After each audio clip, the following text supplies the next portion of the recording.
Flint lawmakers are getting pretty impatient with the state and the federal response to the toxic water crisis. The mayor has a new plan to replace the city's pipes. The Democratic minority leader in the state Senate has sent a letter to Governor Snyder demanding that he act more quickly to help residents and their children in Flint. And the EPA is now telling people in Flint to keep the water in their pipes moving and suggests they should flush the pipes every morning. But it's the mayor's new plan that is grabbing a lot of attention.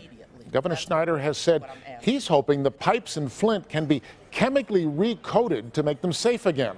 That's a process used in many cities to keep the water safe from lead contamination.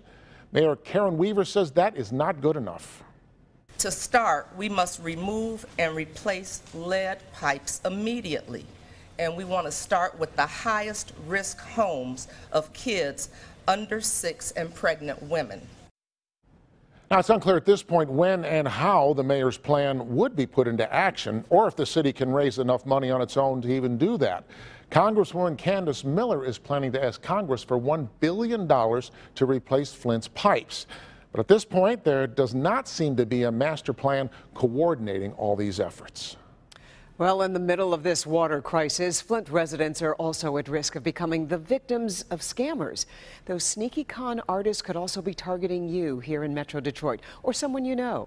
Consumer investigator Hank Winchester is in Flint tonight with a warning for all of us. Good evening, Hank.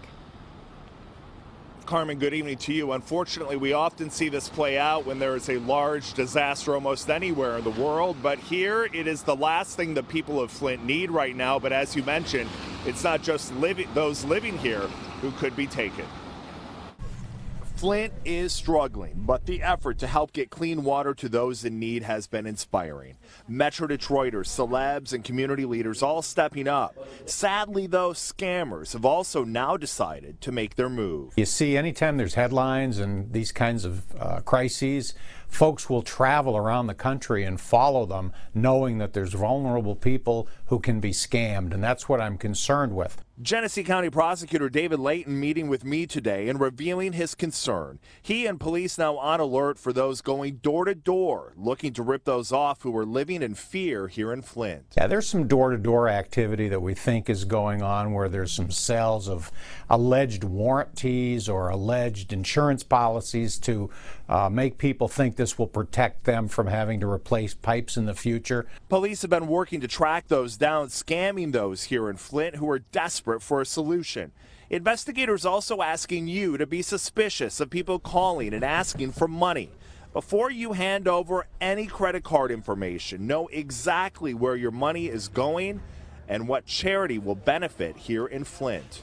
But if you get a phone call from an organization that you've really never heard of, be very careful about what you do in terms of following up. Talk to your family and friends and your neighbors about it. It's sad, but unfortunately true. The scammers have now made their way to Flint. For more information about legitimate charitable organizations and what you can do to stay safe, you just have to head to the Help Me Hank page at clickondetroit.com.